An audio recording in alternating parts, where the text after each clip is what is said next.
Bismillahirrahmanirrahim. Assalamu alaikum students. Hope you all are fine and taking my lectures. So students, जैसा कि आप जानते हैं हमारा चैप्टर नंबर 8 कंटिन्यू है और उसका जो लास्ट ऑर्गेनिक फैमिली है इस चैप्टर के अंदर डिस्कस्ड अल्काइन। स्टूडेंट्स, अल्काइन के हमने प्रिपरेशंस को स्टडी किया था, अब हम उसकी फिजिकल कैरेक्टरिस्टिक्स को स्टडी करेंगे। सो चलें जी देखते हैं कि the first three members, students first three members जो हैं इसके कौन से होंगे। पहला मेंबर होता है इसका इथाइन जिसमें 2 कार्बन एटम होते हैं, प्रोपाइन जिसमें 3 कार्बन एटम होते हैं और ब्यूटाइन जिसमें 4 कार्बन एटम होते हैं।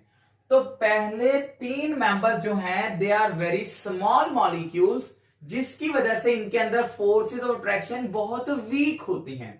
जब वो फोर्सेस ऑफ अट्रैक्शन वीकर होंगी तो students these first 3 members due to weak forces of attraction exist in gaseous state. और जैसा कि आप लोग जानते हैं जैसे जैसे मॉलिक्यूल का साइज ग्रेटर होता जाता है उसके अंदर फोर्सेस ऑफ अट्रैक्शन इंक्रीज होती जाती हैं, क्योंकि उसमें नेगेटिव और पॉजिटिव स्पीशीज बढ़ रही हैं, यानी कि न्यूक्लियसेस और इलेक्ट्रॉन्स एटम्स की तादाद बढ़ने के साथ साथ बढ़ रहे हैं। तो अब इनके अंदर फोर्सेस ऑफ अट्रैक्शन भी पहले की निस्बत ज्यादा होती जाएंगी। तो इसलिए वो कहता है जो हमारे पास नेक्स्ट 8 मेंबर्स हैं, 5 कार्बन वाले कंपाउंड से लेके 12 कार्बन वाले कंपाउंड तक तकरीबन, तो इनमें फोर्सेस ऑफ अट्रैक्शन इनकी निस्बत स्ट्रॉन्गर होती है, तो इसलिए स्टूडेंट्स ये लिक्विड स्टेट में एग्जिस्ट करते हैं। और C12 के बाद कहता है next higher member student C13 से ऑनवर्ड, अब जितना भी मॉलिक्यूल ग्रेटर होता जाएगा अब इनके दरमियान फोर्सेस ऑफ अट्रैक्शन बहुत ज्यादा स्ट्रॉन्गर होंगी, तो जिसकी वजह से हम कहेंगे कि अब ये सॉलिड स्टेट में एग्जिस्ट कर रही हैं। और स्टूडेंट साथ ही साथ अगर हम इनकी थर्मोडायनामिक प्रॉपर्टीज को भी देख लें, क्योंकि वो भी फिजिकल स्टेट से बहुत ज्यादा रिलेटेड होती हैं। आप जानते हैं कि जो हमारे पास गैसियस स्टेट में स्टूडेंट्स एग्जिस्ट करते हैं, गैस वगैरह, उनका मेल्टिंग पॉइंट बॉइलिंग पॉइंट बहुत कम होता है। फिर ऐसे कंपाउंड्स जो लिक्विड स्टेट में एग्जिस्ट करते हैं उनका मेल्टिंग पॉइंट बॉइलिंग पॉइंट ज्यादा होता है, और उससे भी ज्यादा कि जो सॉलिड स्टेट में एग्जिस्ट कर रहे हैं। तो यहां पर यही ट्रेंड मैंने शो किया है कि टॉप टू बॉटम हम टॉप टू बॉटम यहां पर शो कर रहा है कि इधर हमारे पास स्मॉल मॉलिक्यूल था, स्मॉल मॉलिक्यूल ऐसा मॉलिक्यूल जिसके अंदर एटम्स की तादाद बहुत कम थी। स्टूडेंट जैसे जैसे मॉलिक्यूल का साइज ग्रेटर होता जाता है वैसे वैसे उसका मेल्टिंग पॉइंट भी इंक्रीज करता जाएगा, बॉइलिंग पॉइंट भी इंक्रीज करता जाएगा, डेंसिटी भी इंक्रीज करती जाएगी, ऑल ओवर थर्मोडायनामिक प्रॉपर्टीज सब इंक्रीज करती जाएंगी। तो जिसके लिए ये लिखा है मैंने कि increases melting point, boiling point, density increases with the increase in molecular masses. ठीक है, उसके अलावा स्टूडेंट्स हमने इनकी फिजिकल स्टेट्स को डिस्कस कर लिया।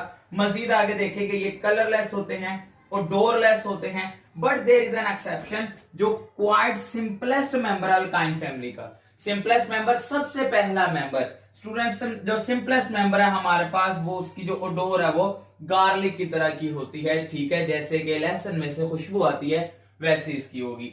उसके अलावा they are non polar, so non polar है तो definitely they would be readily dissolve in ether, benzene and carbon tetrachloride according to like dissolve like rule. अगर हम बात करें तो पोलर हमेशा पोलर में डिसॉल्व होगा, नॉन पोलर में डिसॉल्व होगा, स्लाइटली पोलर में डिसॉल्व होगा, स्ट्रांगली पोलर में डिसॉल्व होगा, and as well as for non polar compounds.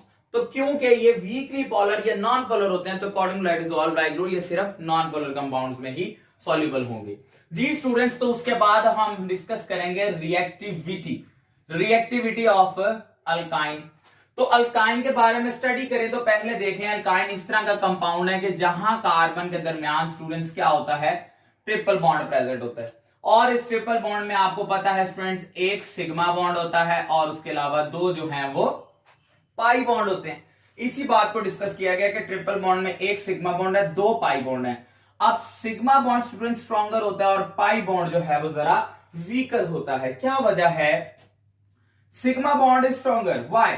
Because electron density is maximum between the nuclei.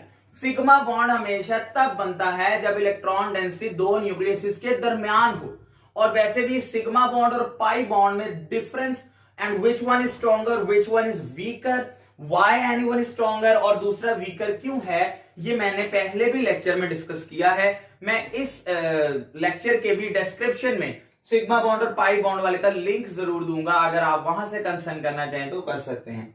Furthermore pi bond की बात की जाए तो स्टूडेंट्स ये वीकर होता है, उसकी वजह क्या है कि electronic densities all around the bond axis, bond axis के अराउंड में यहां पर इलेक्ट्रॉन डेंसिटी होती है, बिल्कुल बॉन्ड के ऊपर नहीं होगी, कि जिसकी वजह से वो वीकर हो जाता है। ठीक है, so pi bond is weaker because electron density is present around the bond axis, जबकि इसमें बॉन्ड एक्सिस के ऊपर होती है इलेक्ट्रॉनिक डेंसिटी और दो एटम्स के दरमियान में होती है, जिसकी वजह से सिग्मा बॉन्ड स्ट्रॉन्गर होता है।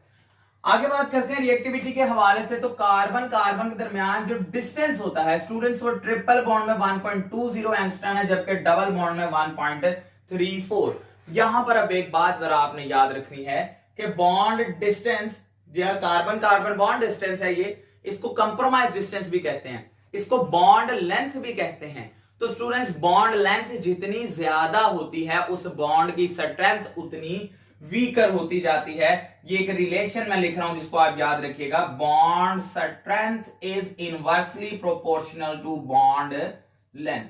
बॉन्ड की लेंथ जितनी ज्यादा होती जाती है वो बॉन्ड उतना वीकर होता जाता है, उसको तोड़ना उतना आसान है। एक छोटी सी एग्जांपल ले ले, तो अगर इतना आपके स्केल है, लाइक स्केल है 12 इंच वाला जो होता है, उसको तोड़ते जाए तो वो स्मॉल होता जाएगा। आप समझे इस टाइम ये बॉन्ड लेंथ ज्यादा थी तो ये स्ट्रेंथ कम है। अब जब वो स्केल टूट टूट के छोटा सा रह जाएगा, अब उसको तोड़ना बहुत मुश्किल है। तो यानी कि बॉन्ड की लेंथ अगर कम हो जाएगी तो इट्स मीन उसकी स्ट्रेंथ उतनी ज्यादा हो जाती है। अगर बॉन्ड स्ट्रेंथन होगा, स्ट्रॉन्ग होगा, तो उसको तोड़ना उतना मुश्किल होता है। तो यहां पर अब आप इसी बात को मद्देनजर रखें, तो ट्रिपल बॉन्ड की बॉन्ड लेंथ कम है, यानी कि इसकी फिर बॉन्ड की स्ट्रेंथ ज्यादा है, इसकी बॉन्ड लेंथ ज्यादा है, इससे तो बॉन्ड की स्ट्रेंथ कम है, सो इसलिए डबल बॉन्ड जो है वो ज्यादा रिएक्टिव होगा ट्रिपल बॉन्ड की निस्बत। ये देखिए यहां पर लिखा हुआ है, जो ट्रिपल बॉन्ड है स्टूडेंट्स हमारे पास, it is less reactive than alkene, क्योंकि अल्कीन जो है वो डबल बॉन्ड वाला कंपाउंड होता है और डबल बॉन्ड की बॉन्ड लेंथ ज्यादा है।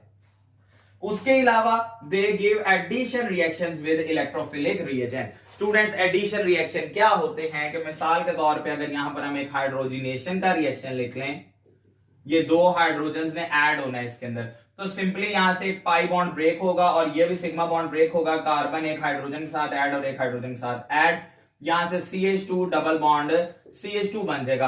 आप देखें यहां पर हाइड्रोजन ने किसी एटम की जगह नहीं ली, यहां पर बॉन्ड था जिसको तोड़ के हाइड्रोजन एटम्स उसमें ऐड हो गए हैं, इसका हिस्सा बन गए हैं, तो इसको कहते हैं एडिशन रिएक्शंस। दूसरे सब्स्टिट्यूशन रिएक्शन होते हैं, उसमें एक एटम निकलता है तो दूसरी जगह उसकी रिप्लेस होती है, लेकिन एडिशन में जस्ट ऐड होना होता है। तो ये इसके अंदर ऐड हो गया, तो जो अल्काइन है या अल्कीन है, ये दोनों ही इसी टाइप के रिएक्शंस जो है वो गिव करते हैं। ठीक है, होप्स यू अंडरस्टैंड, आप ये समझ गए होंगे। अगर इसमें कोई क्वेश्चन वगैरह हो स्टूडेंट्स तो आप कमेंट सेक्शन में लाजमी पूछिएगा। Thank you so much, Allah Hafiz.